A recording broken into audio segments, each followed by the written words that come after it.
A very good evening, ladies and gentlemen, and welcome to this 14th edition of the Together for Education webinar brought to you by Notebook. With the coronavirus pandemic, schools have been shut down for a while now. When the schools first shut down, we at Notebook decided to give access to our entire content for free to every school, every student in the country. What resulted was more than 6.5 lakh students started using Notebook to study. Online classes started being held with our content.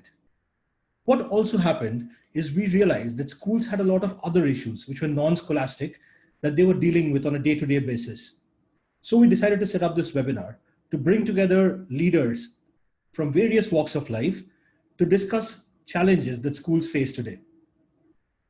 We are extremely thankful and grateful for this phenomenal support we have received so far. Every episode, we see the numbers going up, and we hope we have been able to add true value to the life of every teacher out there. To all the parents and teachers, the webinars will keep happening every week. Today, we have an exciting panel with us. Before we move on to our presentation for the day, one short request. I know a lot of you will have questions that you would want to ask our panelists. There is a Q&A button at the bottom of your screen. Please make use of that button to type in your questions. And at the end, there is a question answer session where we will get those questions answered. This will really help us moderate the show better. With that said, let us quickly move on to a short history of education in our country. Our education started with the Gurukul system ages ago.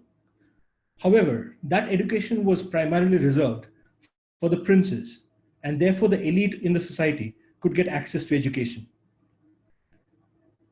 With the British invasion came a rather popularization of education, however, framed according to the British requirement of clerical staff. Still, a large section of the Indian society was left out of the formal education system. As with every sector, as families came up, India became independent, and students were then put into schools across the plethora of the society. Today, we have a Right to Education Act that guarantees primary education to every child in the country. What we seek to understand today is, has this playing ground really been leveled? The differences of geography, of socioeconomics, have they impacted education, or has education managed to transcend those boundaries? To discuss this topic today, we have a phenomenal panel with us. It is my privilege to introduce to you our first speaker for the day. Our first speaker for the day is Mr. Philip Burrett. Mr. Burrett retired as the Deputy Headmaster from the Doon School in Dehradun after 44 years of serving in education across various educational institutions. Mr. Burrett served the Doon School as Housemaster, Head of Department, Dean of Student Welfare, Dean of Activities, Deputy Headmaster, Second Master, and Acting Headmaster with great distinction.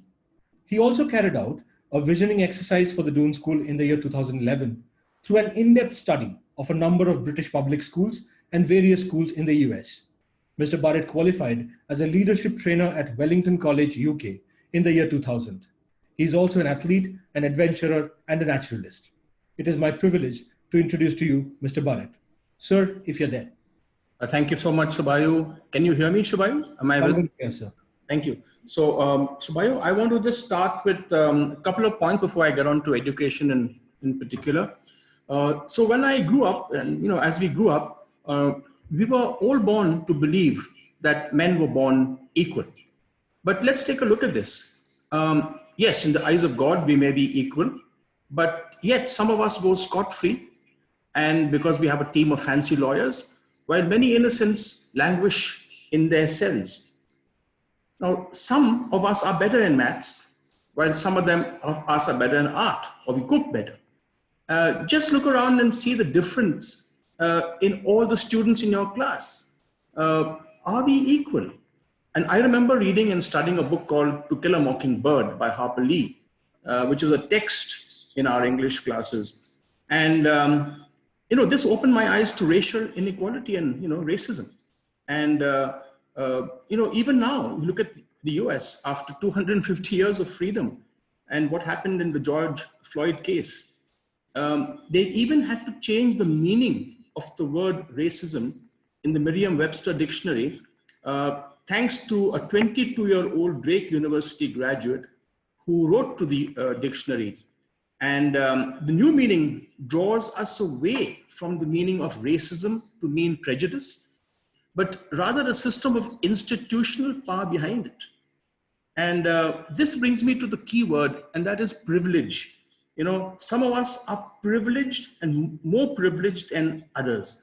And if we have had running water to wash our face this morning, then we must count ourselves amongst the privileged few.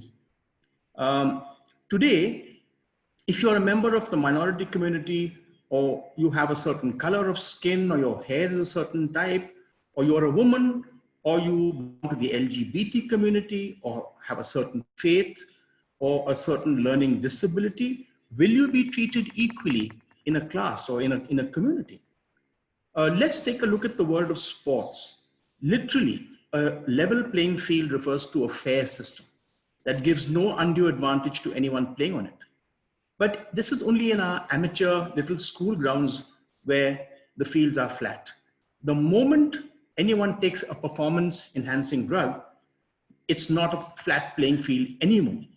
So much has been written about performance enhancing drugs in the sport of athletics, cycling, ice hockey, winter sports, weightlifting, you know, each one trying to outdo the other. We've heard of Marion Jones and the Ben Johnson story. While in the 60s, when I was in school, the East German women's 4x400 meter relay team had far more muscle and facial hair than you could find on a men's rugby team. And when Lance Armstrong was finally caught out and labeled a drug cheat after his 7 wins at the Tour de France, all he could say was everyone was doing it. So is a level field, does a level field mean that all do it? Because if few do it, that's no longer a level field. Take a look at the sponsors of the Tour de France.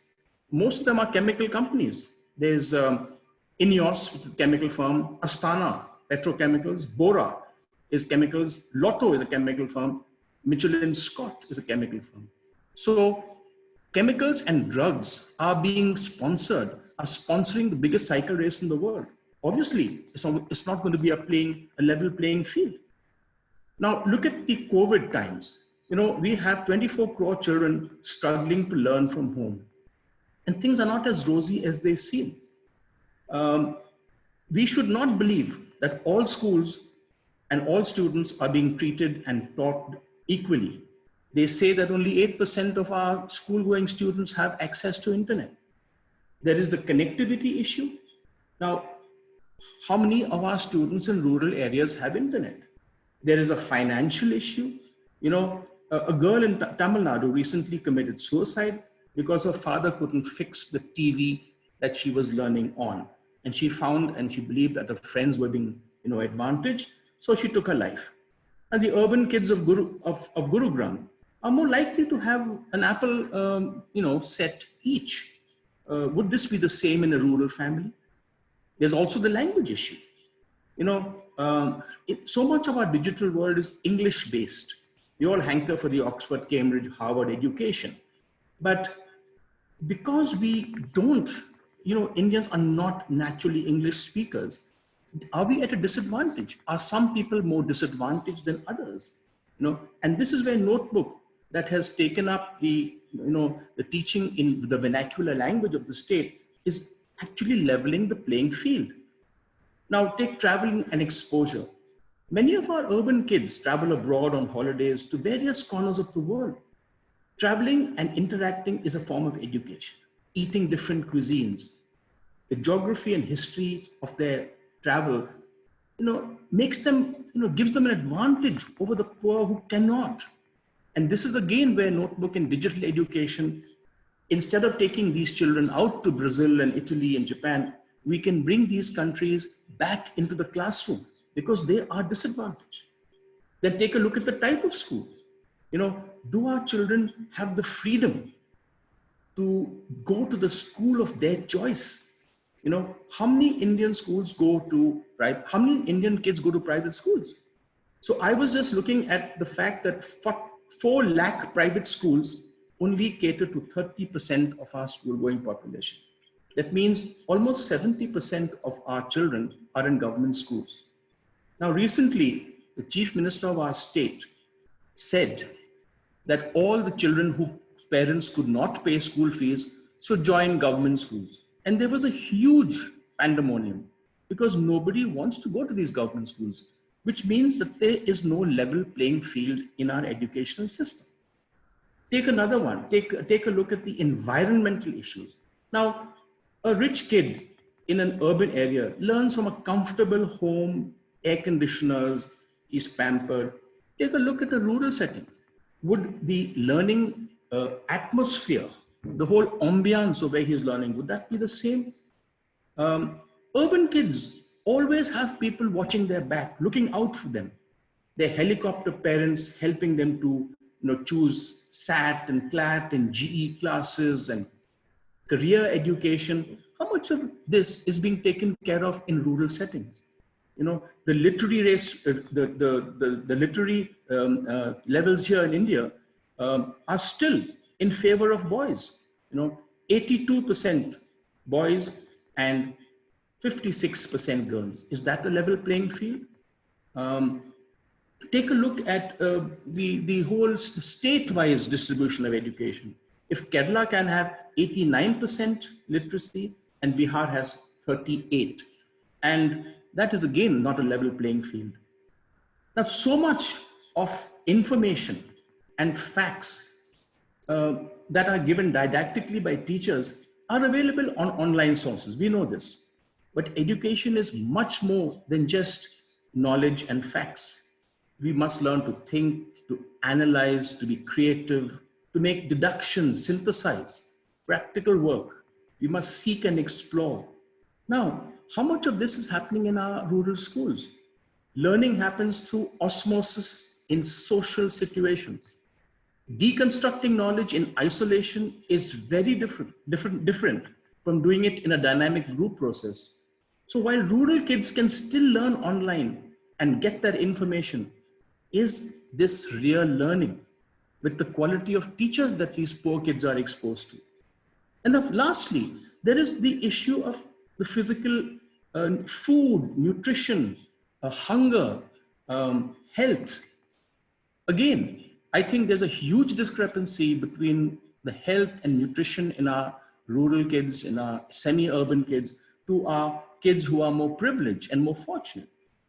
And I want to end by saying that when a teacher walks into class and he looks at his 40 students staring back at him, there will only be a level playing field if this teacher can honestly put her or his hand on his heart and say that I look at these kids, I don't look at disability, I do not look at intellectual levels, I don't discriminate between sex and gender, I don't look at their race, I am not concerned about how old they are, or which cultures they come from, or which economic backgrounds they come from, or whether they come from rich or poor families, or their looks.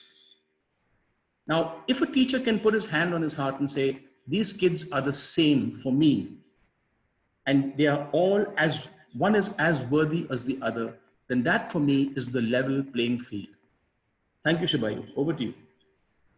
Thank you so much, sir. As always, it works immensely to our advantage to have you open the innings, because we could not have set the stage in a better way. Mr. Barrett referred to Notebook. It is now my privilege to introduce to you our next speaker, Achin Bhattacharya. Achin is the founder and CEO of Notebook. Chartered accountant by training, Achin was a director at Deloitte prior to starting Notebook. He has worked in India and abroad in various senior capacities in GE, PwC, KPMG, and Deloitte. Achin is an avid reader and a passionate traveler, with a keen interest in economics, history, literature, and philosophy. He's a regular speaker at various forums and chambers of commerce, and also contributes articles to numerous publications regularly. He's also on the board of some of the most renowned corporates and contributes significantly to brand strategies. Achin, over to you. Shubha, am I audible? Loud and clear. Good evening, everyone. I once again welcome all of you to today's session, which is not only relevant but also contemporary in current circumstances. I also welcome our esteemed panelists who are here with us today to enlighten us further with their thoughts on this very important topic. Now, differences are a reality, right? In spite of our universal intent about providing equal opportunity to every child, differences in terms of access to quality education is a reality that none of us can dispute. Financial inequalities, education and awareness level of parents, impact of neighbors and surroundings, urban-rural divide are factors, and there are many more that contribute to the inequality in terms of access and opportunity that a child gets. Now, across the world, India is indeed seen as an education powerhouse, based largely on the reputation of a few islands of academic excellence, such as the IITs. But once we scratch the glossy surface, our education system, the picture may indeed be very different. The Program for International Student Assessment, PISA, carried out every 3 years by OECD for its members and partner nations, is meant to assess key knowledge and skills of a 15-year-old student in math, science, and reading. Now, the test is meant for students between the ages of 15 years, 3 months to 16 years, 2 months. And this particular age group is chosen for PISA results because students in this age group are usually at the conclusion of their school education. This tests the functional skills that students have acquired in the subjects by this time. Now, this was introduced in the year 2000 by OECD and has since been conducted in every 3 years. India participated in PISA only once in 2009, and we were ranked 72 out of 74 countries. Since then, we stayed away in 2012, 15, and 18. 2021, India is scheduled to participate, and we look forward to better results, much better results. Now, as I mentioned earlier, there are various factors that contribute to it, right? This inequality in terms of access, in terms of opportunity. To start with, urban-rural divide, for instance. Whether we like it or not, urban habitats have always attracted the hardworking and ambitious lot in search of better opportunities. The brighter lot of educators may want better lifestyle for their families and better education facilities for their next generation. And these reasons contribute to most of them settling down in bigger cities and other urban centers. And that's quite natural. That's the same for all professions, right? Thus, gap in terms of quality of manpower leads to inequality in terms of quality of education. Moving on, parental support, another very important factor. Although there are many notable exceptions to this, but still in general, first generation learners face far more challenges vis-a-vis their peers. Apart from lack of well-informed guidance at home, they also find it difficult to explain the importance of education beyond a point to their families and also to the larger community that they come from. Also, many of them, especially the girls, are expected to regularly help in household work and take care of the younger siblings.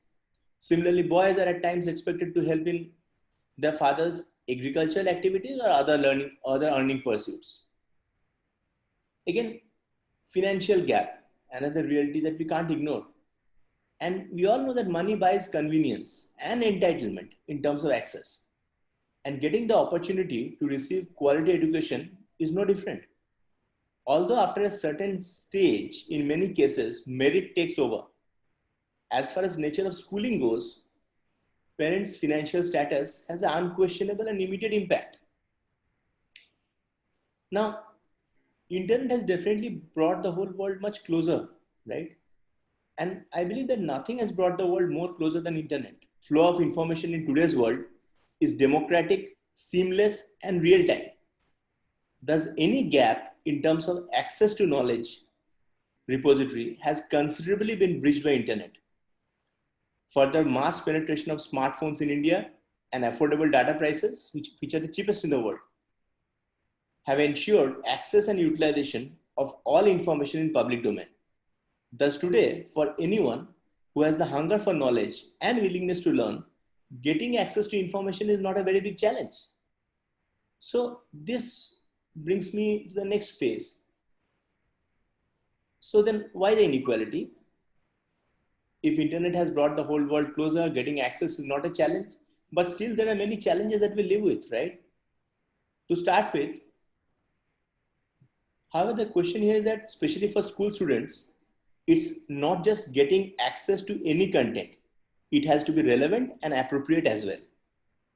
Now, there are multiple challenges with open source content in platforms like YouTube, where anyone from anywhere can upload content. And there is no mechanism in place to check its accuracy, authenticity, or reliability.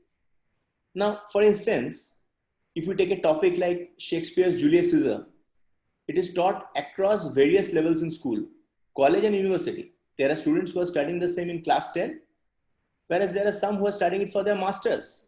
Naturally, depth of coverage will vary considerably, as the whole intent of including the said topic in syllabus is different across levels. So studying from an open source content, any platform has its own challenges, right?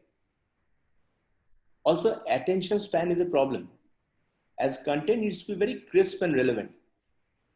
The problem with the student who is studying from a platform, from any open source platform, is that the content is neither customized, nor curated, nor reviewed, or mapped to syllabus. Now, if a student views random videos from different sources, there will be a huge element of inconsistency in terms of the design grammar, and thus the student will waste a considerable portion of time just trying to figure the basics out. Now, in a country as large as ours, the only viable cost-effective solution can be centralized buildup of content, their storage in cloud, and mass-scale distribution through handheld devices with the screen and connected to internet. It can be a basic device, doesn't need to be a fancy one. However, there are many factors that need to be considered before arriving at a hasty decision. It is important that we not only understand the challenges, but also ways to mitigate them. Now, coming to the distribution part of it, large-scale long-term public-private partnerships are the only way forward, as only the state has the resources and distribution network necessary to stretch and reach every child in the country.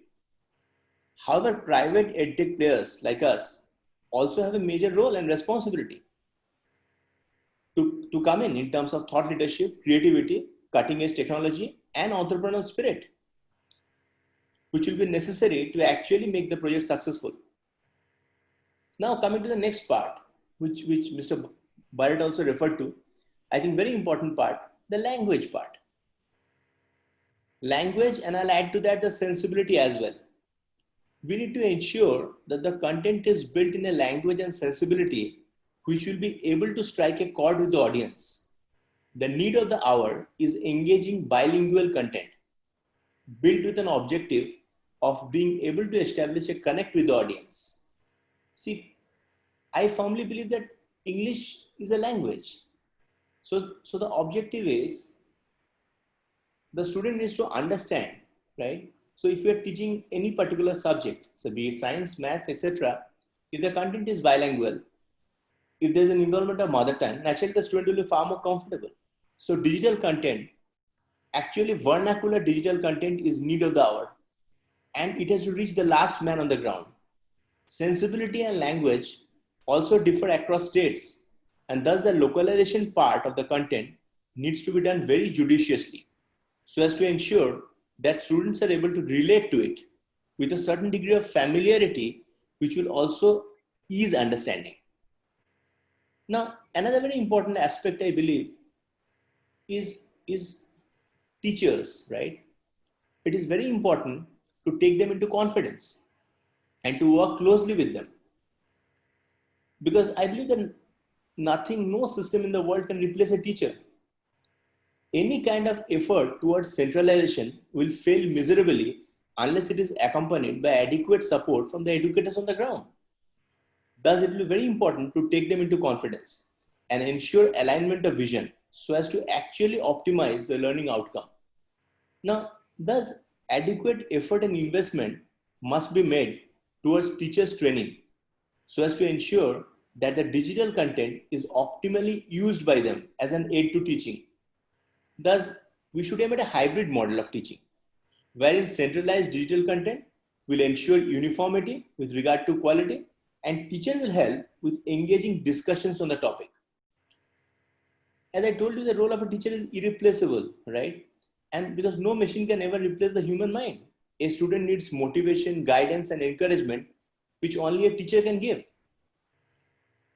Thus, teachers deserve to get best in class training, not only to enhance their domain knowledge, but also to help them to know all the nuances of hybrid method of teaching and utilize digital content. Another very important aspect, which is often neglected, is the software aspect, need for counseling. And very often students from humble backgrounds who are first generation of learners lack mental support and career guidance. Thus, it is very important to invest not only in physical health, but also mental health. One of the challenges associated with mass scale internet penetration is availability of all information to everyone. Thus, at times for younger children, processing information that they sporadically get from the big bad world becomes a challenge. It is very important that as a civil society, we adequately handhold and prune them during their growing up years to ensure growth in the right direction. And this is where I believe the role of a counselor is very important. Next, they also need support at home. So we may build great digital content, a good infrastructure, teachers are on board, but how about parents? They also need to be involved, aligned, adequately motivated.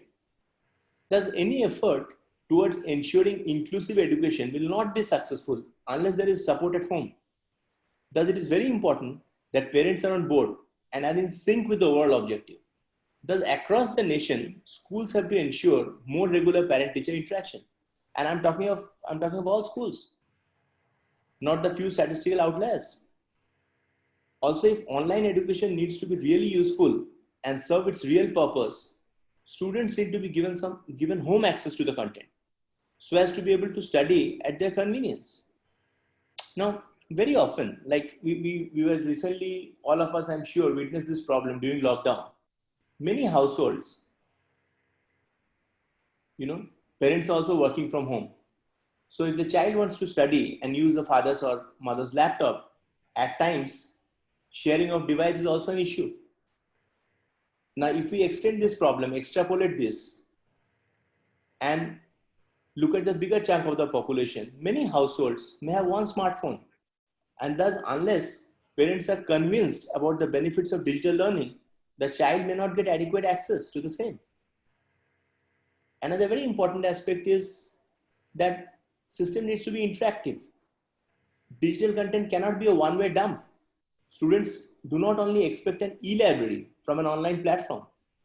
In order to be popular, the portal needs to be interactive and should be able to help a student with a customized and suggested individual learning path.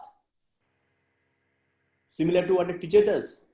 In order to build the same, there needs to be online real-time assessment features in the portal so that a student can take a test after completing a topic so as to assess his performance.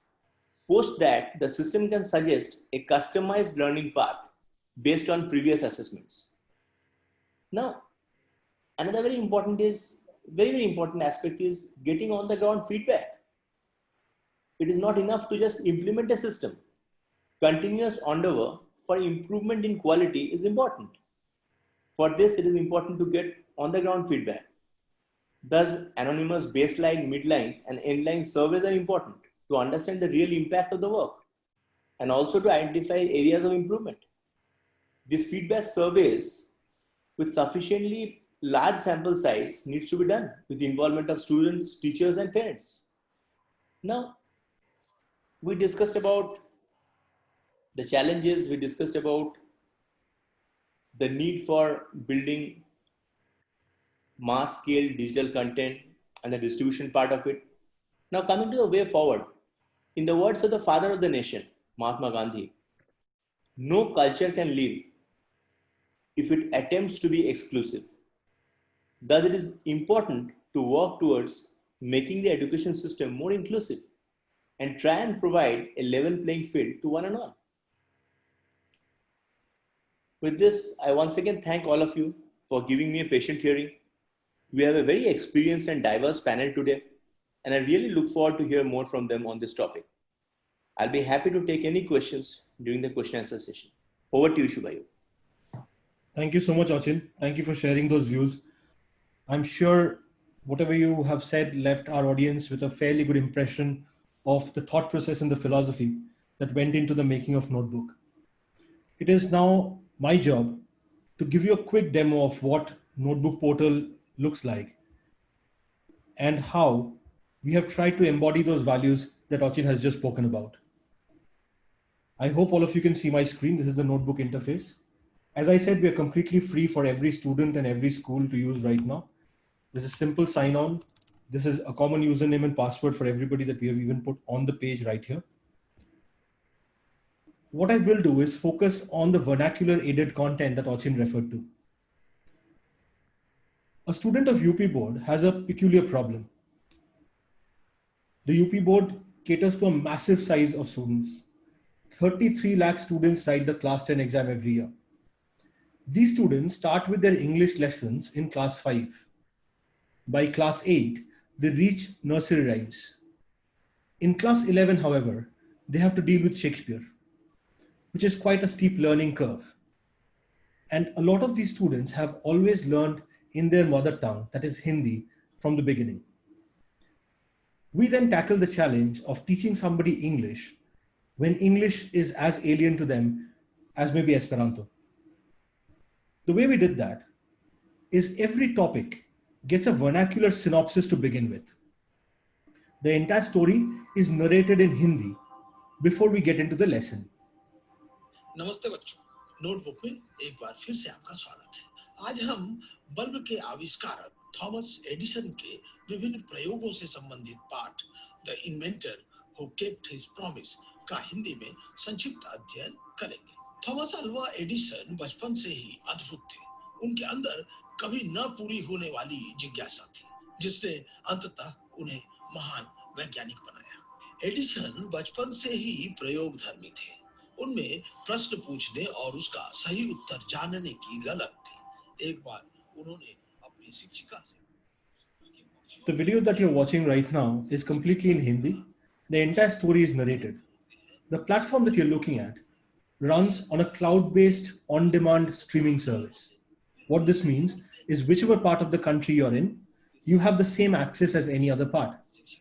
What this also means is whatever device you're using, be it a laptop, a desktop, a smart TV, or even a 2000 rupee smartphone, the user experience remains just the same. Coming back to the language issue, once the synopsis is over, the student can then move on to the lesson videos. As Achin mentioned, attention span is a problem, so we make it our point to keep our lesson videos very short and crisp. The lesson video uses two Hello languages. Students, welcome to our video lesson on the life of Thomas Alva Edison. You may have heard his name since he made an important invention. His electric lamp has been a blessing to human civilization. Edison also made many other discoveries. What inspired him to be such a genius and multi-talented inventor? In today's lesson, we will have a look at Edison's childhood and try to find an answer. Alternating with the English lesson are portions where this part is explained in Hindi. In the sky, his imaginative and active mind suddenly remembered those kites. He told the teacher that kites could fly without wings. Edison ने पतंगों को आकाश में उड़ते देखा था, तो उन्होंने तपाक से कहा कि पतंगों के पास भी तो पंख नहीं होते, तो वे कैसे उड़ते हैं? The boys in the class laughed at Edison's words. His teacher grew impatient. Every lesson is delivered with quality hand-drawn artwork, with background music, and as you can just witness, with a mother tongue explanation to everything that is being taught in English. The same is carried forward to the study notes that we provide at Notebook. In the notes, the English text has a Hindi explainer following it. After the lesson video comes a shorter recap video, which is useful just before an exam is knocking on your doors. And there, the video is completely in English. The endeavor is to therefore create a hand-holding of a student from learning the story in 100% Hindi to a mix of Hindi and English to a recap which is completely in English because the final exam will have to be written in English.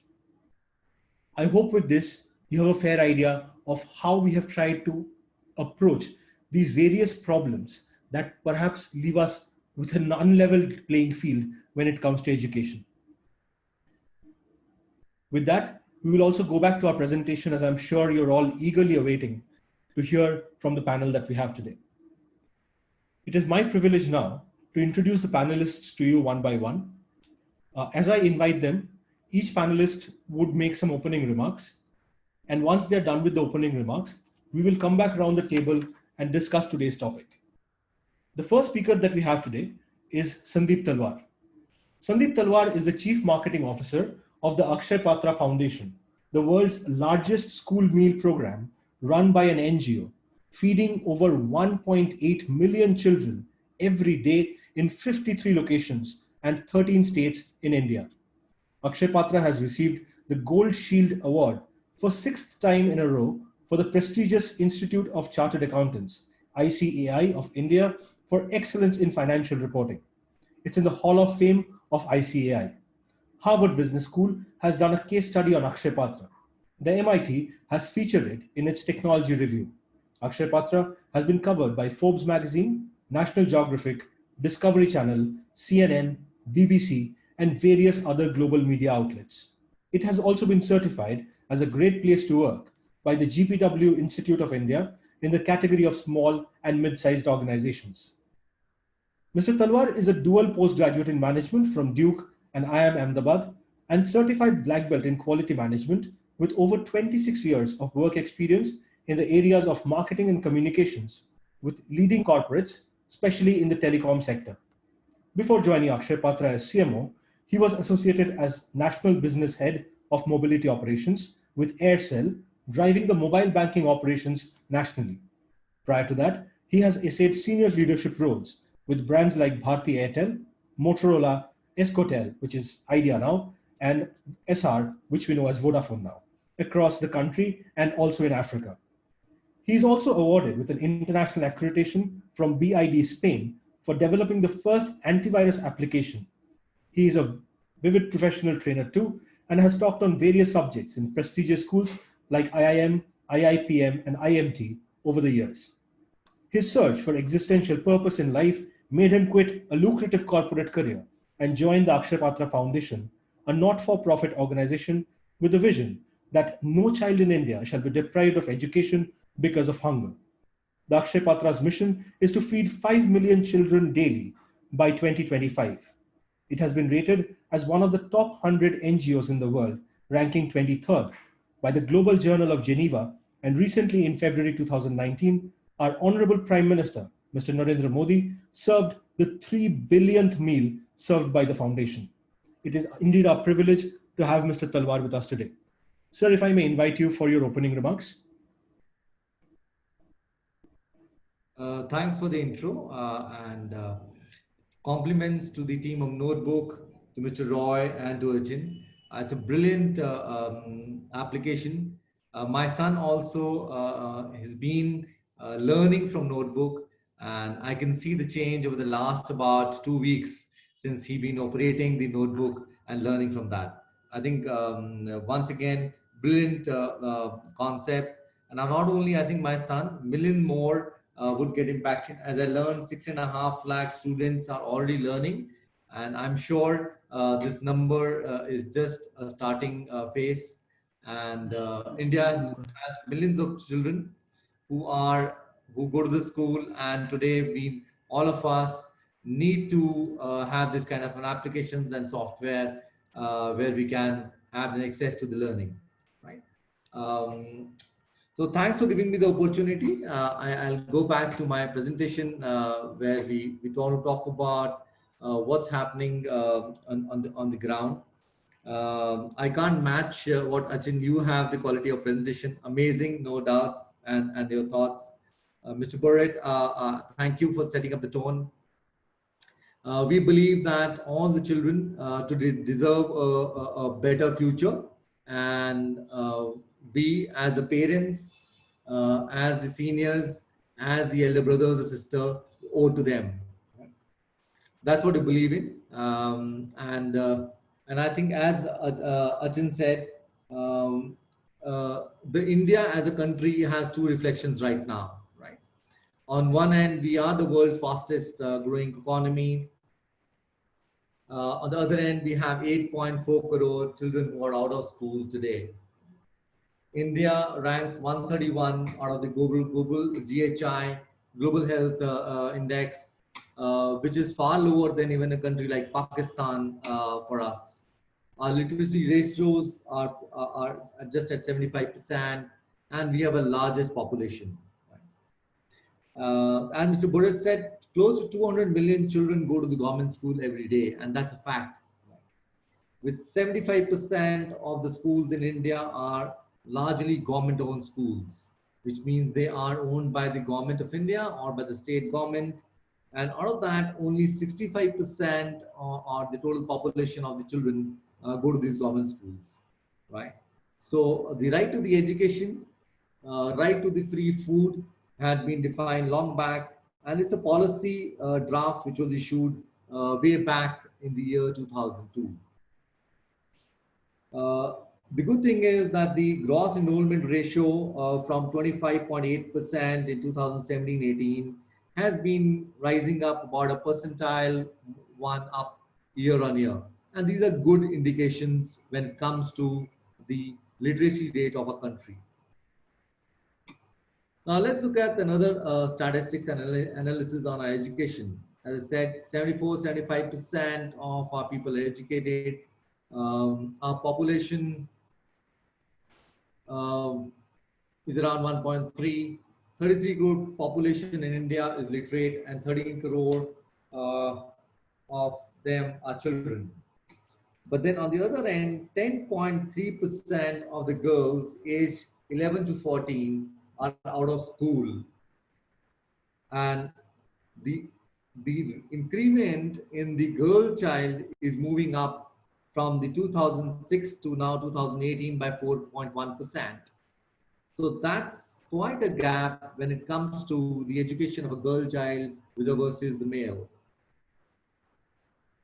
Lots to be done there, and I think applications like Notebook will surely help to bridge that gap.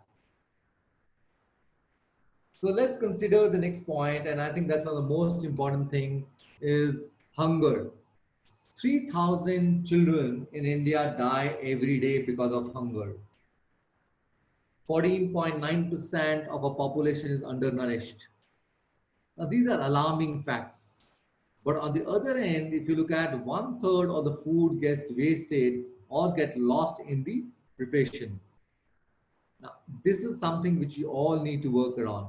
We all need to see how can we really work around and ensure that the food reaches to every house and every child which needs to.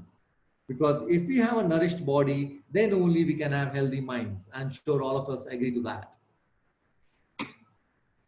So what are the basic issues plaguing us at this point of time? Obviously, the most important is lack of access to benefits on the basic education. Now, unfortunately, because of COVID, now children are not even coming to the government schools, right? As we said, 65% of India's children population comes to government school, right? Private schools are able to offer e-learning, but what happens to the government school children? Even if they're able to offer, right, do they have the infrastructure? As Mr. Buffett said, is internet available across everywhere? I'm saying yes, to some extent, because I'm part of the telecom for ages.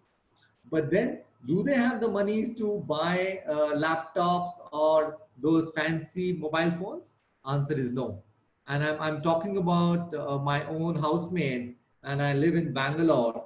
Now, she recharges her data every day for 10 rupees so that her children can do an online study. Now, do they have the kind of a money that they can probably recharge for a high amount of, let's say, 600 rupees or 1,000 rupees like we can do and buy data cards and make the data available? Answer is no today. Right? So what's been driving the children to school? And that's always been the food. So food has been the biggest motivation, and that's been driving the children to come to the school. Right? And I would here like to share a story of my visit in January this year to Ahmedabad, and I met this kid called Atul. Now, Atul is a very young child. He has a family of five. His father is absent. His mother runs a tea stall and largely makes an income to fulfill for the day and earn monies to feed the family only for a day or a plus 1 day. Right now, we found Atul one day begging at the temple, right?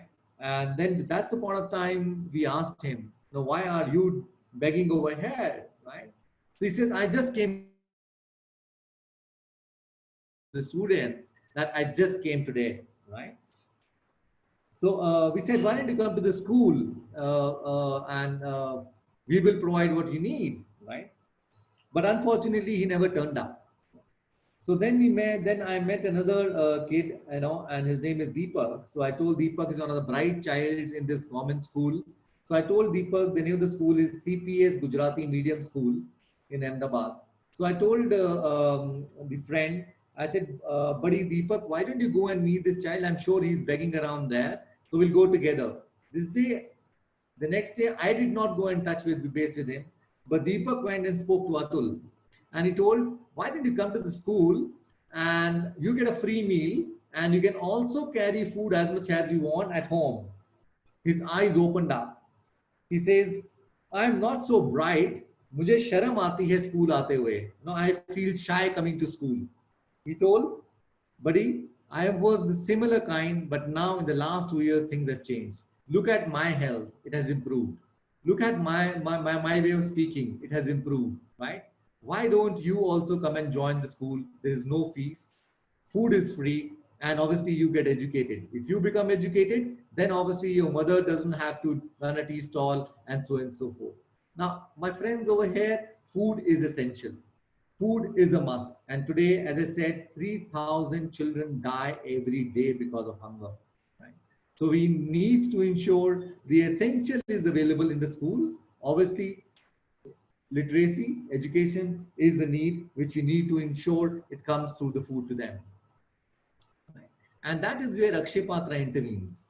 So based on our concept of the right to life is the right to food, is a midday meal program which started. And from there, we took over the program in the year 2000 under the Sarv Shiksha Abhiyan. So Akshay Patra, as I said, is a for impact organization. It's an NGO, it's a public-private partnership organization. We've been running for the last 19 years. Our intent has been to ensure the child comes to the school. And our vision is that no child in India should be deprived of education. And I'm repeating the word, no child in India should be deprived of education because of hunger. So the intent from the year, almost 19 years has been very clear. We want to push education to the child. So our resonance on this SDGs are around zero hunger and quality education. That's what our intent has been, and we've been pushing that towards the child. Inequality is something which we've been working on very clearly. I talked about our vision, and our mission is to feed 5 million by 2025. Currently, we are feeding to 1.8 million every day. That's about 18 lakhs. That's just about a market share of less than 2% in India, right? And we are the world leaders, my dear friend. So look at how much opportunity is there. And if we are all able to feed the government's going school children, and I'm sure the education will be far more better. So currently we're in 12 states, 1 union territory, that's about 13 states. We feed about 18 lakh, as said. 16,500 schools is what we cater to all over India. And we have an employee strength of about 6,000. We started in the year 2000. In 2019, we served the 3 billionth meal. The 3 billionth meal was served by Honorable Prime Minister on 11th of February. We're very proud to have him. He's also inaugurated multiple of our Gujarat kitchens. And there are many stories I have to share with you on the Prime Minister. He loves the way we work and the way we operate. In fact, he told us one day, why don't you come and operate the Parliament canteen? So I think that's all about, because he has a confidence on the way we make our food. Our food is as per the recipe required at the location. For example, if we are in Bangalore, we have 3 kitchens, and all the 3 kitchens, the sambar tastes very different, because one side of the Bangalore does not like tomato, and the other side of the Bangalore likes very spicy sambar. So that's the kind, and this is all between a radius of, my dear friends, only 50 to 60 kilometers. So even with this radius of 50, 60 kilometers, we ensure that the food which is required is something which the child licks at the end of the day, licks the fingers by end of the day, right? So that's the intent when we work. We use a lot of technology. The infrastructure which we deploy is replicable.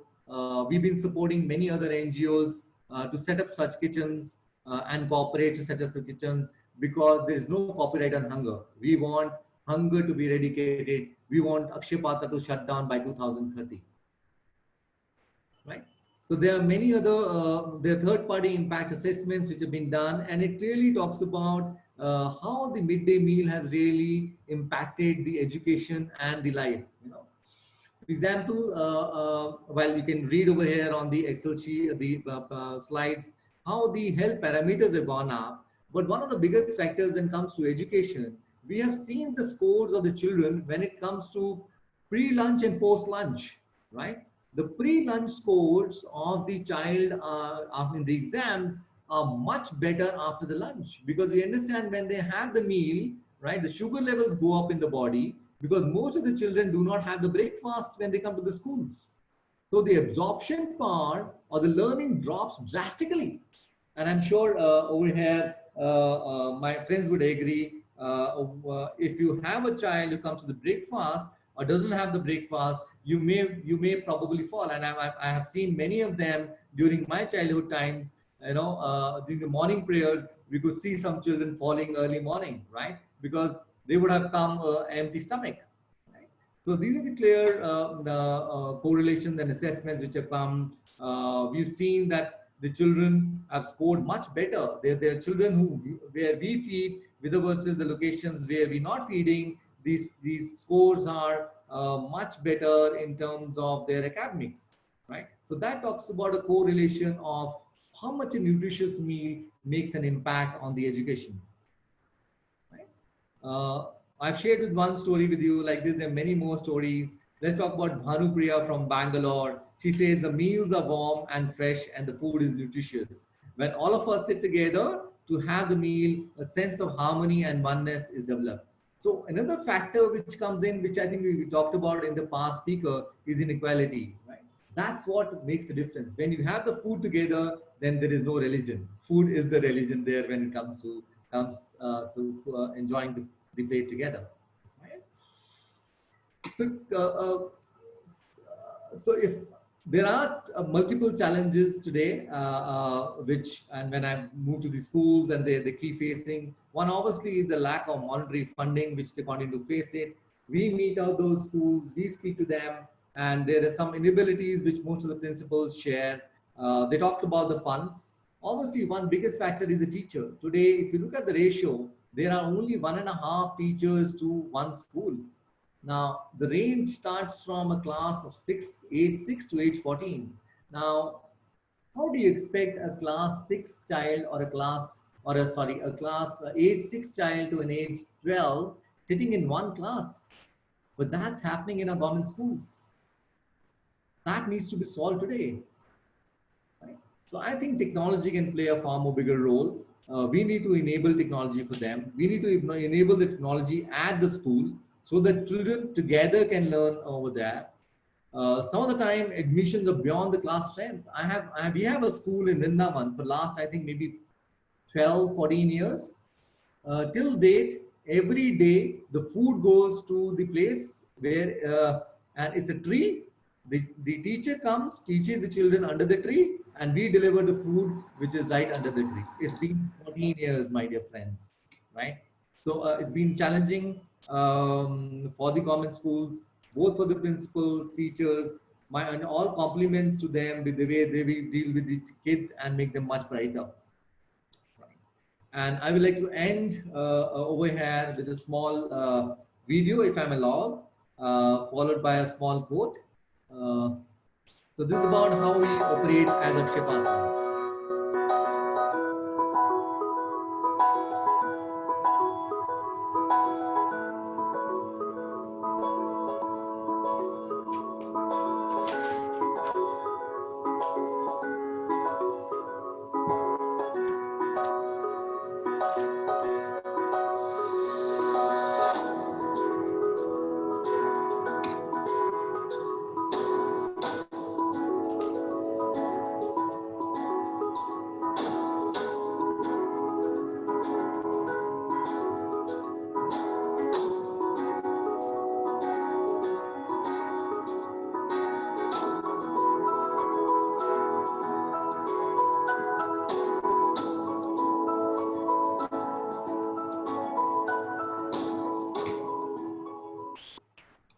Thanks, and I'd like to end the presentation with a quote that our task is not to fix the blame for the past, but to fix the course for future. Let's together do it, and I have the full confidence. All the panelists here, our speakers, and our participants over here who come forward will ensure that tomorrow is a brighter day for all our children on the ground. Thanks a ton. Thank you, everyone. Thank you so much, sir. The Akshay Patra has indeed been a very inspirational journey. And I'm sure your goal of closing down by 2013 will mean that you just have greater equity of food availability across all schools.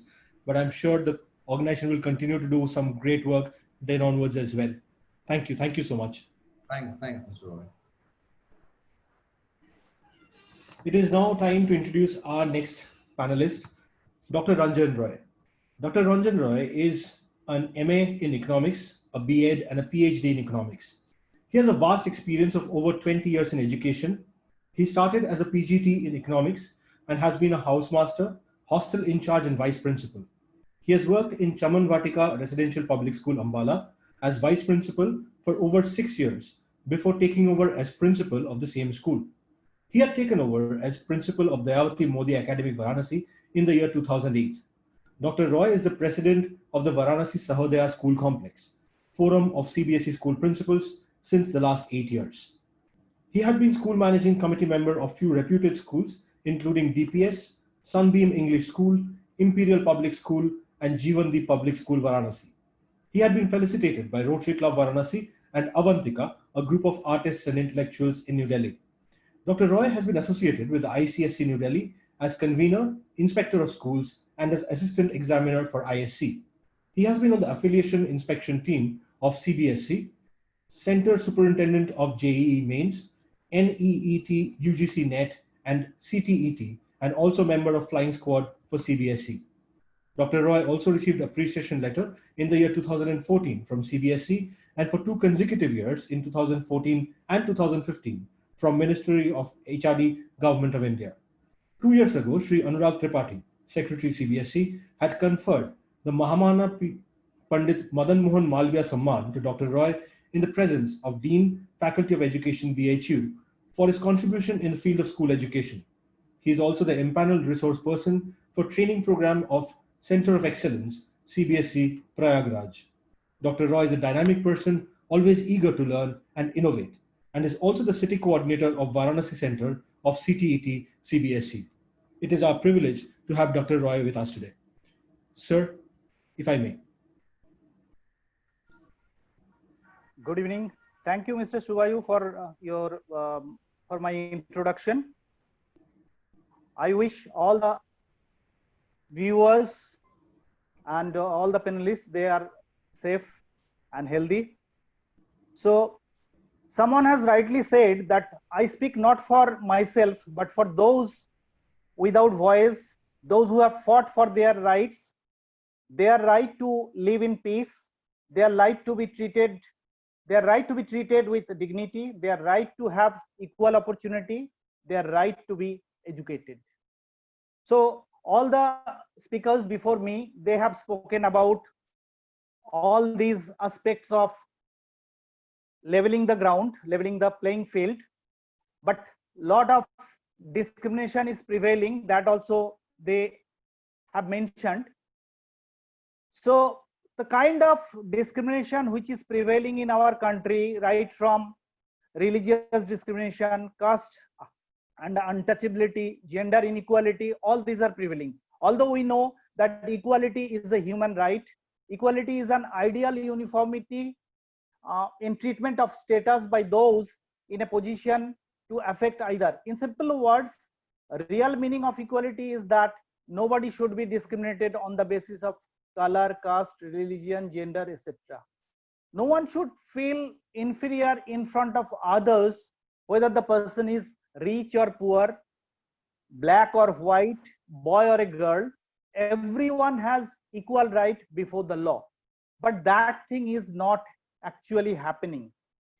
If we search in through our Google engine, that any place shows that where religious discrimination is not there, it will be silent. You will not be getting any kind of answer for that.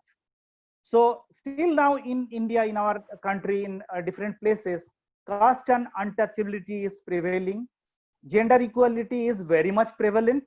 So you all know that gender equality is a human fight, not for female fight. So gender equality is basically human right. So now, with regard to today's topic, if I come to that point, education equity is not about leveling play field, it is about changing the whole game. Equity is not equal to opportunity to compete in an unfair game too. Equality does not mean justice always. There is a lot of discussion about equity in education these days. It is needed also. But an over focus on marks, attainment, and limited outcomes has frightfully dehumanized schooling. We need more equity, yet the way we frame education equity is often undermining our ability to do it well. Almost always, educational equity is defined in terms of future socio-economic or school attainment outcome. Educators, reformers, and politicians have largely interpreted the fact that there is an increasing economic inequality and higher educational attainment that has been correlated with higher earning, to mean that their primary job is to ensure that students are prepared to compete in increasingly unequal economic marketplace. This makes a lot of sense as we wish our kid to be the one with higher educational attainment, so he doesn't end up at the bottom. But the system level, there is a major logical flaw. From national point of view, they all are our children. That is true. And if 50% of the jobs do not pay a living wage when they graduate, then 50% will not be able to earn a living wage.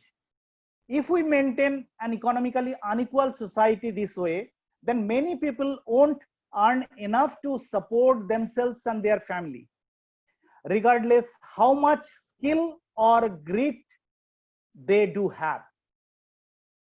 So framing equity in terms of competition, attainment, social mobility pits our students against one another for scarce resources.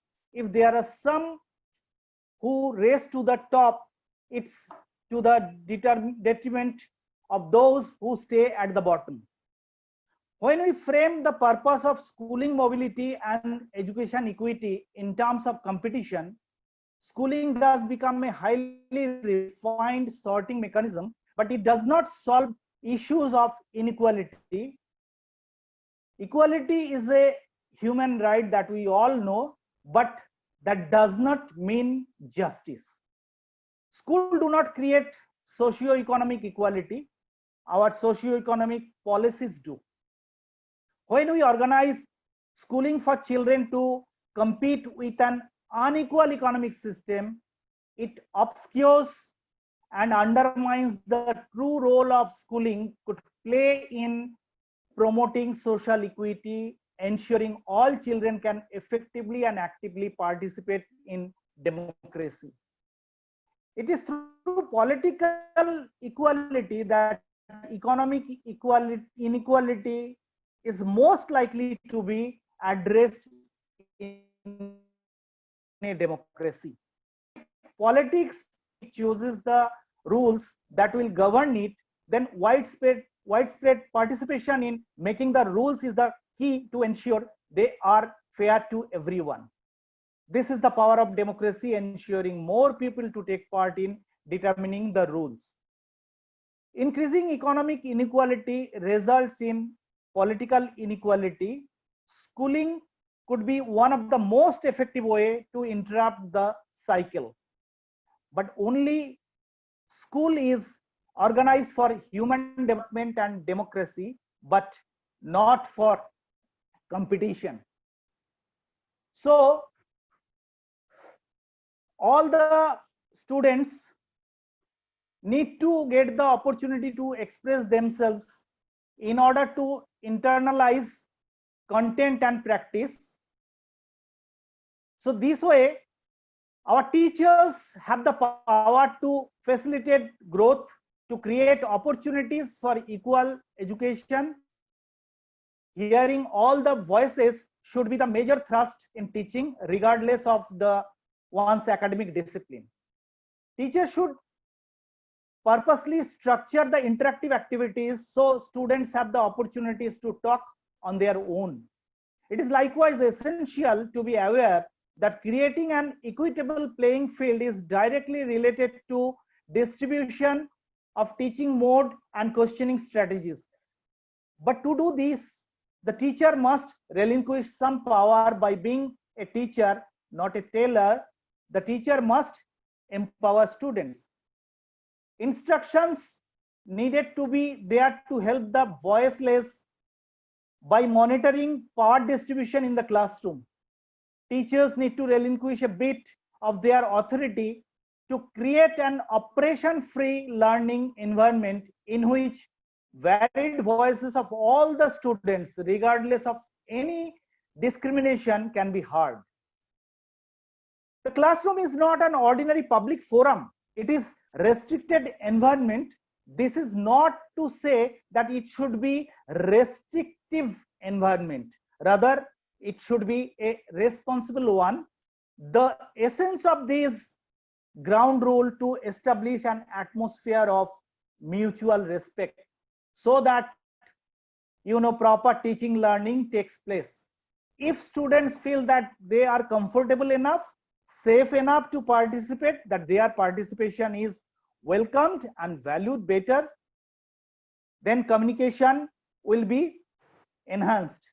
All freedoms are limited, that we know, because with freedom comes responsibility. Essentially, the ground rule enforces good debating practices by systematically avoiding the use of argumentatively fallacious practices and overboard generalizations and so on. So, as a classroom facilitator, the teacher must ignite the desire to learn by providing opportunities to all the students to vocalize. So to hear all the voices of students, teacher must transform their teaching and become practitioners of interactive strategies which promote equal education, not co-education in the field of education. Remember, it doesn't matter who wins. It's how one plays the game. But the coach, the teacher is the one who decides who will play. So with regard to this, I wish to go ahead with the slides with a positive note. Definitely, we know there are a lot of discrimination, but I do hope and I'm quite optimistic that definitely in the coming days, things will be changed. And to promote the equity in education, it is contended that our teachers, the educational coach, must hear the voices of all in the classroom, distribute power to students so that they can vocalize, establish proper ground rule with the student on how to interact in the classroom, and lastly, they use active teaching learning strategies. I believe the educational playing field, which is the topic for today, will become level, enabling all to participate equitably in attending education. So this way we need to go ahead, and we need to be optimistic enough. And the teacher, the coach of educational team in the classroom has the responsibility to work with the team members to give all voices an hearing, to facilitate the redistribution of power, to generate equitability, agreed upon the ground rules, and to implement active teaching and learning. Then only the playing field becomes level for all to achieve their personal best, individual best. So that's what I feel. So I hope collectively we'll be able to achieve all this. Now over to Mr. Shubhayu.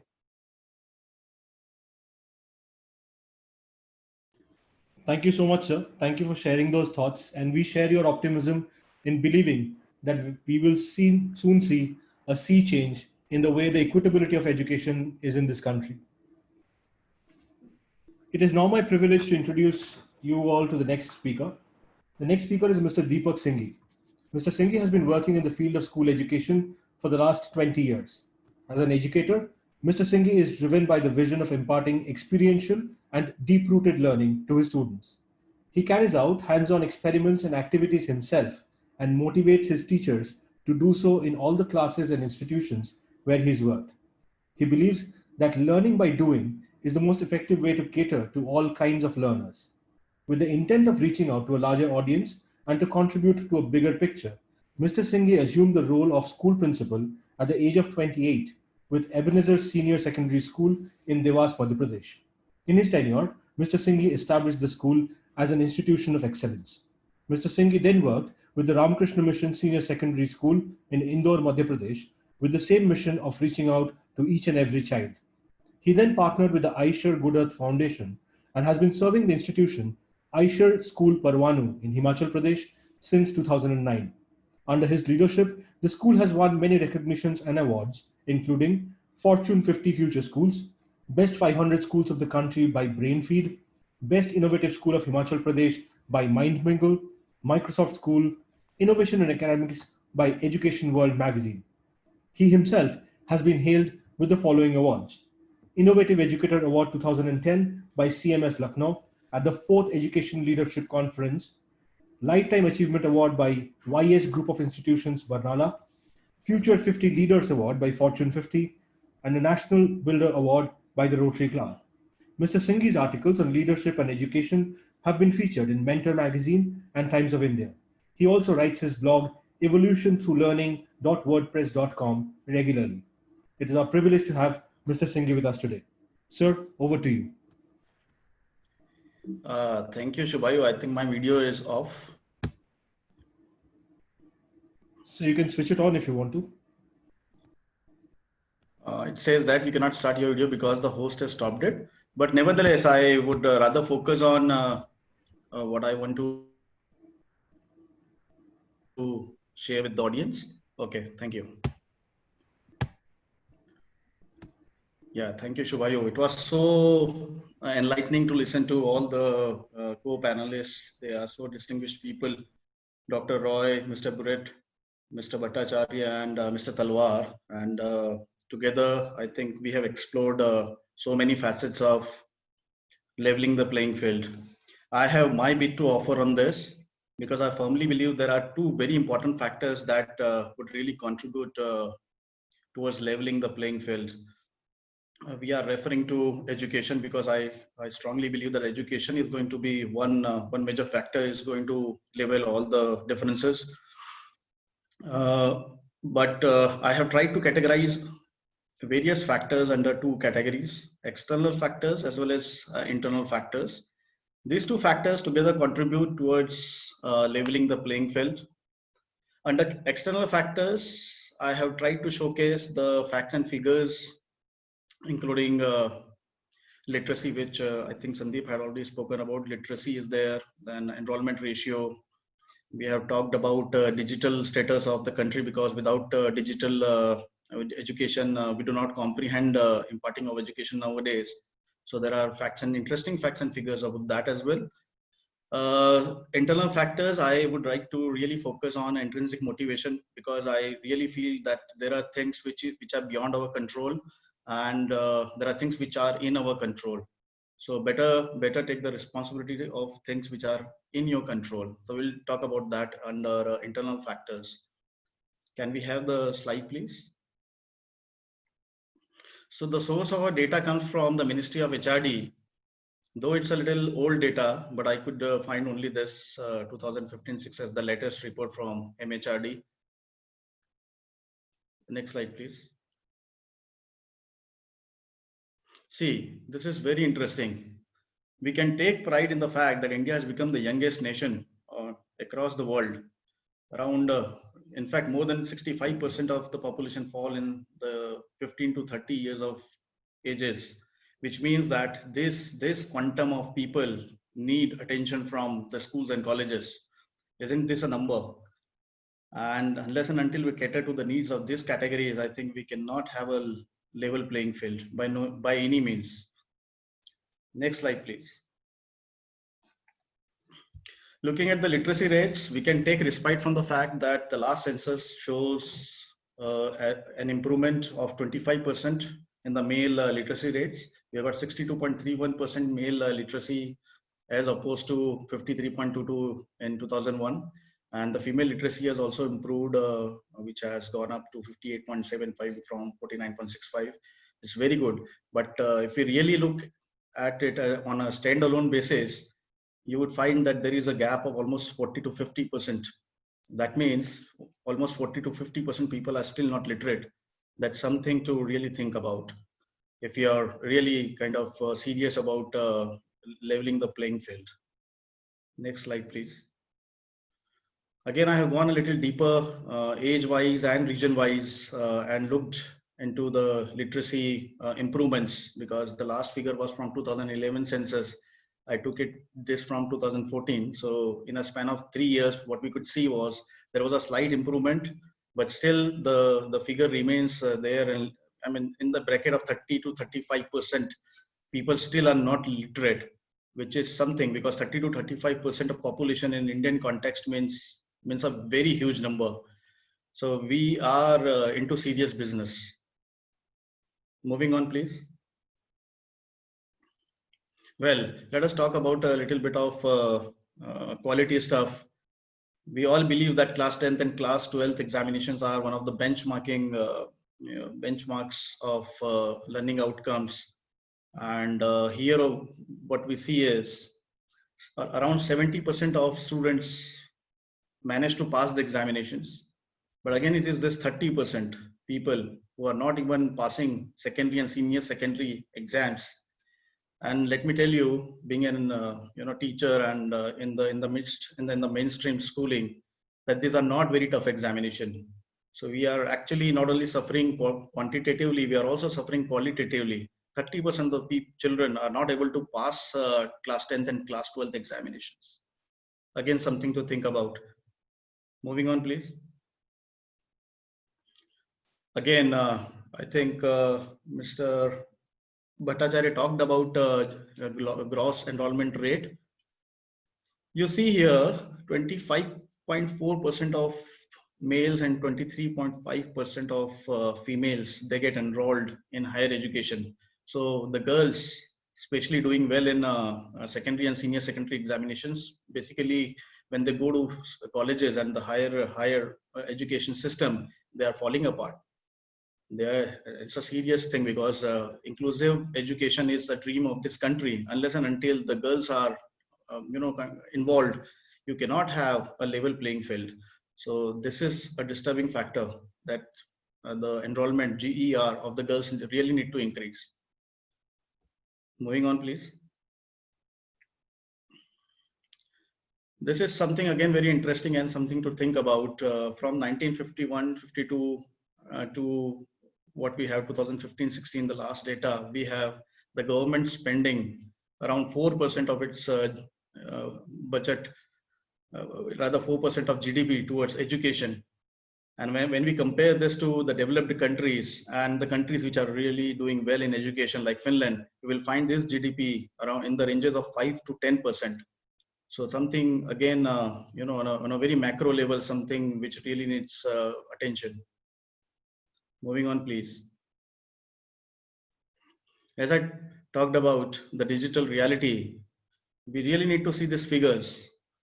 The optimistic part is from 2007 to 2020, you got a tremendous, almost exponential growth in terms of internet penetration and the mobile and the internet users. But where have we reached? We have reached around 50% of the population using internet, and the 50% population is still is not even in the radar, and 50% of Indian population is quite a number.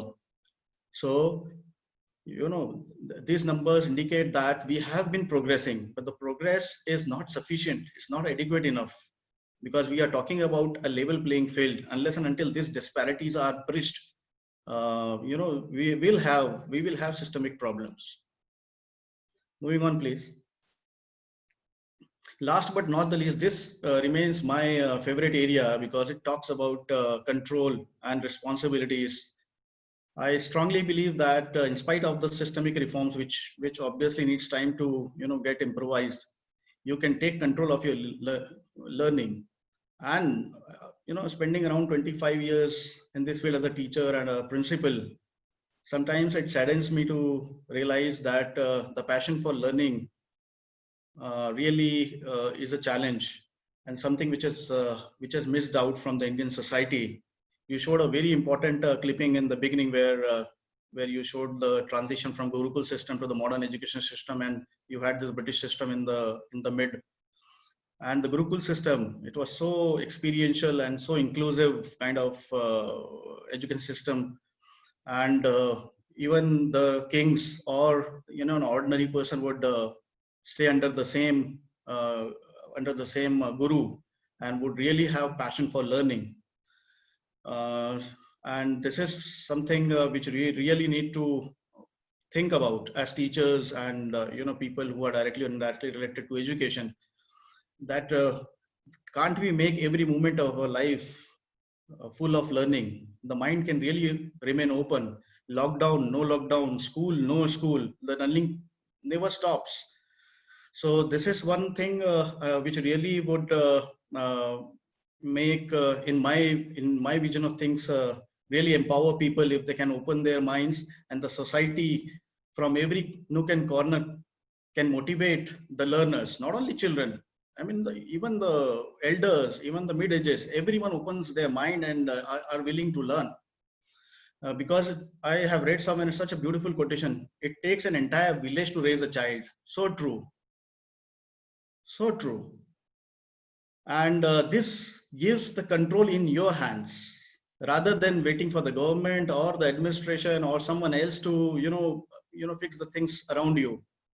If you really wait for them, obviously they are very important, and an ideal marriage is the marriage of internal motivation and individual and the bodies and the administrative bodies.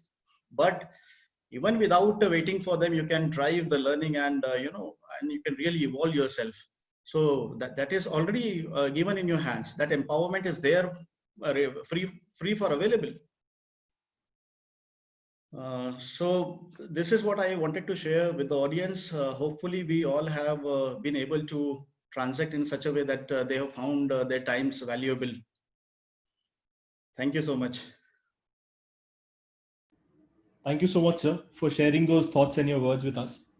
I'm sure the data that you shared, exhaustive research has clearly gone into it, and I'm sure this will form the bedrock of the discussion that will follow. It is now my privilege to introduce to you our next speaker. Our next speaker is Mr. Sanjeev Batla. Mr. Batla is the school director and head of school, the Oberoi School of Integrated Studies, or OASIS, in Dehradun. Mr. Batla graduated from the Doon School in Dehradun. Keeping family goals in mind, Sanjeev completed his higher studies in commerce from the Delhi University and a post-graduation in business management from London. He later attained his master's in economics, B.Ed, and level 2 of international baccalaureate to be able to follow his passion for teaching. He also went on to research and study with the Tata Institute of Social Sciences, TISS, Mumbai, for a social entrepreneurship program, so he could importantly introduce the same at the school level. After spending a decade in the corporate sector in New Delhi and Bangalore, Sanjeev's passion for learning through travel made him rethink his existence. He made an entry into education as a schoolmaster. Working at the Doon School, Dehradun, he wore many hats. While teaching economics, both for the ICSE and the IB diploma curriculum, he also took initiatives in teaching swimming, golf, photography, and cooking. Being a housemaster to a boarding house gave him a diverse experience. His love for trekking, mountaineering, fishing, and outdoor adventure kept him close to nature. Volunteering for community service and social service programs were high on his agenda. Sanjeev still maintains many of his passions and has added painting and gardening to his vacation deliberations. Sanjeev made this his launchpad to take his experience forward and head schools. He was the founder principal of Shri Ram Centennial School, Dehradun, under the aegis of the Shri Ram Education Trust. He then went on to Bhubaneswar to set up a residential school. His focus remains in improving the quality of education, mentoring, and good governance. It is our privilege to have Mr. Batla here with us today. Sir, if you, sir, is your camera on? Yes, my camera is on, if you can hear me. Yes, sir, loud and clear. Thank you so much. But I'm not sure whether anybody can see me.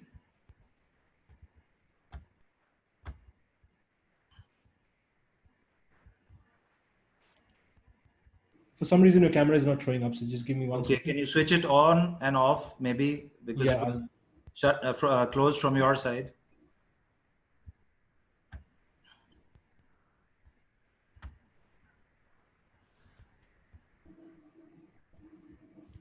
It says the host has spotlighted my video. Yes, sir. Yeah. So unfortunately, we are not being able to see you yet. Let me just stop your video and start again. Yes, I can do that. Is that better? Would that help? Unfortunately, sir, we are not getting a video feed. Okay, we had tested it out in the beginning, but never mind. I'll just go on talking first. Maybe it does come on while maybe you can do something. But let me thank Philip to begin this interesting, with his interesting examples related to sports and the divide between the rural and the urban divide. Mr. Bhattacharya, on your efforts to bring in quality technology at the time when it's most needed. Mr. Sandeep Talwar for doing a great service to the needy. And after understanding Akshay Patra, I can agree with Mr. Barrett how privileged we are. And the other two speakers, Mr. Roy and Deepak ji, both spoke truly like a principal. Mr. Ranjan Roy, of course, on how teachers should run the show. And thanks for your statistics, Deepak ji, which will help us to comprehend what we need to, where we need to head. But let me begin with that. We are a very large democratic nation, and democracy, let's make democracy work for education, and then education work for democracy. So let's put our efforts towards that. And true education equity is to flourish today. So a better today will lead to even a better tomorrow. So first everybody spoke about equality and equity and let's understand what is the difference between equality and equity at the first instance. Equality, I say, permeates the idea of the sameness. Everybody is getting the same thing. But equity, it is striving for fairness and being impersonal. So the important areas that we need to focus, or important areas equity brings to us, is the learning opportunities, access to the learning environment, resource funding. And that's where there is a great divide between the rural and the urban area. So we need to, create or carve a pathway for these few points and see, through an equitable lens. So looking at the rural and urban divide, it is actually in the mindset. So it's a mindset of marketing for a better life, where people run away from the rural into the urban areas, though the rural has its own strengths and the villages are very strong, people are very nice, and lots of good things are happening. But the education has to reach there. And education is what is not reaching. And I'm sure through this technology and this human experience and technology coming together is going to help this to catch up this divide now. And this is the right time for technology to move forward and see what beautiful and meaningful education can be created through technology. And look at some of the rural areas, and look at some of the work that is happening in the country. I mean, if we talk about Sonam Wangchuk in Ladakh, and see how beautiful his school has come up, what kind of work that is happening, the strengths of the rural area are shining. And look at what Mr. Arun Kapoor is doing in Bhutan, aligned with the King of Bhutan, with the Royal Academy. So some of you must go on to these sites and see how much work is being done for people who are underprivileged, and how education is reaching them and how they are reaching education. So they are not only leveling the playing field, but they are in the game. So let's move towards, and let's make that rural urban connect, not only a rural urban connect, but let's connect globally as well. So this is some of the thing, and by taking the technology into the rural areas, and some of these advantages that I thought they may be, they may be far-reaching, and then the impact will be far-reaching. More girls can be enrolled into education. More adult education can happen. Education for people who are busy with their village lives, with farming, can find a niche for themselves and educate themselves, where they're not being able to pick up themselves and walk towards schools. So let schooling get into each home through technology. And it's a very good time for us to innovate, for us to think about it, how this has to come together. So we need the sector to get more organized. And there is no competition. Like Mr. Ranjan Roy, he did mention that schooling could be organized for development and democracy and not for competition. A very good point there. So we do learn for the sake of learning, and we learn now to tackle the fourth industrial revolution, and this is a fantastic time. So thank you. This is what I want to say in a very crisp message across. And if there are any questions, I'll be happy to answer. Thank you so much, sir, for those thoughts. We are really sorry about the video situation. I'm sure my colleague will work on improving that as we go along. We will now, with those opening remarks, hope to get your thoughts about a few points that have emerged from your opening remarks. One of the things that Mr. Bharat referred to in terms of the education process was the word osmosis. Now, using the science metaphor and taking it a little further, the process of osmosis essentially requires two mediums separated by a semi-permeable membrane, so that flow can happen across that membrane. Interchange of ideas between a larger repository of knowledge, perhaps, to a student. And what we are saying today in terms of inequality are the different layers that have come between those two media. That is, the semi-permeable membrane now has pollution in the way of inequality of race, of gender, of economics. My first question would be to you, Mr. Talwar. Your organization works towards removing some of that pollution. If a child's primary block to attending school was availability of food, Akshay Patra's promise is that he will fulfill that promise. However, as Mr. Singhi showed in his statistics, the gross enrollment ratio, despite there being the Akshay Patra and the midday meal program, is still not very optimistic. So where do you see this gap? Thanks. I think that's a very important question. I think one, as I said, the infrastructure is very, very important. The infrastructure is missing in our schools. We need to ensure that the teachers, the principals are being given the authority. Enough and more people and our countrymen can join these schools. We have technology like you guys have built in, been available to them. Two rural schools have shown a positive trend. Over the last 8 years, 74% of schools books are now available, and I'm saying that only 74% of the book schools get the books in the month of September, October. That's half the academic year, right? So all of us need to come forward. I think if we have these enablers like notebook and technology available, infra available, I'm sure in the next 5 to 10 years, India would be way different as a country and a nation. Thank you so much, sir. Dr. Roy, if I could have your thoughts on what Mr. Talwar just said, in terms of the community coming together in helping a child's education, because the blocks that we have been hearing about are, again, community driven. In a place like Varanasi, sir, how do you see the community contributing? Sorry, please go on.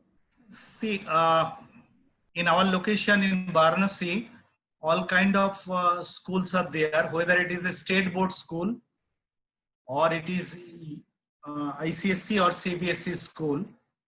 So we are getting a kind of mix, rural as well as city-based students. So a kind of inclusive education with the help of the government probably will be able to help out. So that is the way sharing and caring, private and government partnership will probably help us. Hello. So you think private-public partnership might be a way forward? Public, that would be the way to sort it out and minimize the problem, and that way we can sort out the problem. Great, sir. Mr. Singhi, if you could have your thoughts, because the Eicher school is obviously run by Eicher Motors and it's completely a private venture. In a place like Parwanu, where I'm assuming internet connectivity does not really match up to the scenic beauty. Yeah, very true. And that's the best part of being in a scenic place like Parwanu, and not just the scenic. I think is the people and the innocence around that really, propels you, motivates you to do something for these people. And that's what has been, that what has made me going all these years. So coming back to what was the question? Can you please repeat? So your thoughts on the community's role in the upbringing of a child? You said the village. Absolutely. There is no doubt in my mind that unless and until all these, factors have, they beat the same heartbeats, you cannot have education. It's the resultant of togetherness. It's very collaborative. And let me give you an example. Let us say children go to the market and the shopkeeper does not ask the child to calculate, does not motivate him to calculate and do mental mathematics. That city is not going to flourish in terms of education. So it goes that deep into the culture as well, that every person is motivating each other for learning. So if you can see that, education, life is education. I mean, you cannot even, have a better word. It's not textbooks, it's not marks. It's just the entire life is education. The moment you start breathing to the moment you take your last breath, learning takes place. And unless and until as a society we have this critical mass, majority of the people feeling the same passion for learning, we will have issues. I'm very sure in this in my mind, and I would not be able to elaborate that, but you can see where I'm going. So of course, community, the parents, the teachers, the management, the government, everyone should exhibit love for learning. And let me tell you, if I'm not wrong, the child's mind in the first 5 years of his growth is the most receiving one. The neural networks start forming in that stage. And those circuits get formed what they perceive around. If they perceive their parents, their teachers, and the people out there who are not directly related to them, not showing passion for learning, their brain would get short-circuited. So there is a possibility, it stunts the possibility of more neural networks to get formed. So it's very, very deep, and the community has to come together. Maybe I think this COVID has in a way allowed all the stakeholders to come together, because you got this digital platform and you are in, at least the family is housed in under one roof. They're together at one place and time, and the teachers are reaching out to them. And, if you can really extend your imagination, you can rope in more people, administration and alumni, and, some people from the sections of society, and just have one common call that let us take this moment and let us undo what we have done, and just open the mind like a parachute and let it just float. So yeah, community has all the role to play in education. There are no second thoughts. Mr. Batla, if I can come to you next, taking a strain from Mr. Singh's thought. Can you hear me? Yes, sir, we can hear you. Yes, tell me, sir.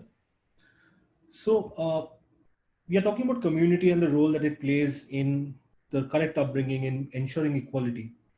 The flip side of the coin is that community is by and large responsible for bringing in the inequality in the first place. With state boards offering education at a fairly low rate and a fairly affordable rates. Today, digital access like Notebook and other platforms, we have made it completely free. Right. And every effort is being made. And we have somebody today attending this panel who just messaged me asking this very pertinent question. Right. Saying, where is this root cause? Where are these inequalities coming from? And is that solvable? See, I feel these inequalities will certainly improve over time. Once we are ready, and the rural and the urban, or the equal or unequal, whatever, in whichever manner you look at it, once we have decided that this technology has to be embraced, and once we are mentally, our mindset is to move on with technology, I think this disparity or this equity is going to be short-lived. So we are going to come on equal platform, and I'm sure we'll level the playing field in this manner. All of us will be on together on a similar platform, trying to understand and take education in that manner. Thank you so much, sir. It's already 6:45. I think we have overshot our time by a fair bit. Yes. But I must say something that, yes, while we are talking about this, that software literacy has to be introduced at a very early age now, and made available to all walks of life. So I'm sure Notebook is on its path to doing that as well. Thank you. Thank you so much for that. In fact, one of the things that we believe at Notebook is that it's also the software's responsibility to be easy to use. Correct. So we keep that in our minds actively as we go around designing our product or any flow. That's thank right. you. Thank you so much for your wishes. It should be for all levels and all kind of people, and in various languages, reaching out to every corner of the country. Yes, sir. Thank you so much. Thank you to all the panelists for that wonderful discussion. Sir, yes. For a minute. Yes, sir, please. Mr. Suvayu, if I get 1 minute, huh? Yes, sir, please. Go for it. Last Sunday, we got to know the shocking news. Sushant Singh Rajput has committed suicide. We do not know the reason. It is subject to judicial inquiry or police investigation or whatever. But you know, there is once again a kind of discrimination which from hearsay we get to know. So that reminds me to think, which may be quite common, as it is often said that if we judge a fish by its ability to climb, then it will grow up believing that it is stupid. But if we judge it by its ability to swim, then the fish will think that it is the best. So a level playing field is not only about being inclusive, but also prevents the talent pool from being constricted. The socioeconomic background is a predictor of ability only because existing standardized measure and structures confer recognition to some groups while disadvantaging the others.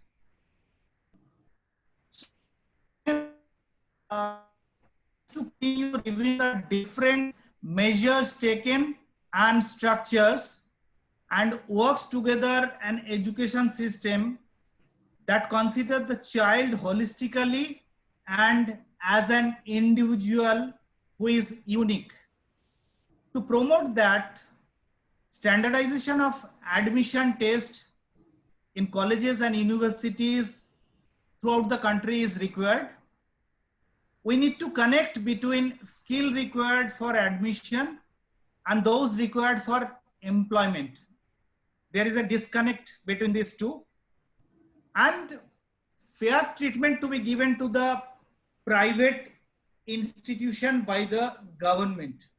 There is also kind of discrimination which is prevailing.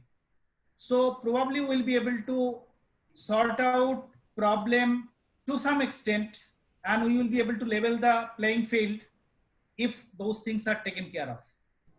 So I thank each one of you once again, and Notebook for inviting me for this discussion as one of the panelists. Thank you. Thank you so much, Dr. Roy. Thank you for making time for us. Before we close, because unfortunately we're out of time, and we will quickly go on to the vote of thanks. Before we move on, just a couple of pointers. There's a question that's come from Ms. Chatterjee, who asks, is the government going to ensure that connectivity extends to every village? Ma'am, while I am not the right person to answer that question, what I would suggest, we have been having these series of webinars, and these happen every week on a Wednesday and a Saturday at 5 p.m. And our last webinar was one where we had a gentleman who's an executive vice president at Reliance Jio, who came and spoke about this topic. If you go onto our YouTube channel, you would find a recording of that webinar. And I think he would be the right person to answer that question, which I believe he did. With that said, it is now time for me to invite Achin back to the dais for the vote of thanks. Achin, over to you. Very insightful session we had. Some great deliberations. But sir, very nice points highlighted by you. Yes, these are the challenges that we live with. And as a nation, we stand united with the resolve to work towards solving them. Mr. Talwar, very inspirational to know about the noble mission of Akshay Patra. And yes, today we all take a pledge with you. No child in India shall be deprived of education because of hunger. Also, I guess one more very important takeaway from what you said, and I'm sure each one of us will agree, wasting food is a crime. With so many children dying each day of hunger, as mentioned by you, wasting food is indeed shameful. Dr. Roy, very informative, and I like the optimism and the hope that you have advocated. Mr. Singhi, sharp and factual, as numbers speak for themselves. Also, I'll say you have analyzed the data very intelligently, and it indeed make our task cut out.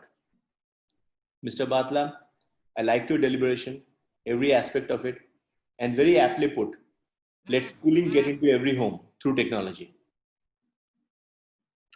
With this, I also thank the audience for being with us here today, and I indeed look forward to their support as always. We have our next session planned, as Shubhayu mentioned, on Saturday 5 p.m. on navigating peer pressure. Thank you, take care, and goodbye.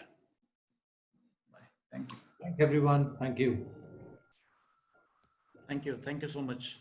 Thank you. And the co-panelists. Thank you. It was a wonderful time with you. Thank you.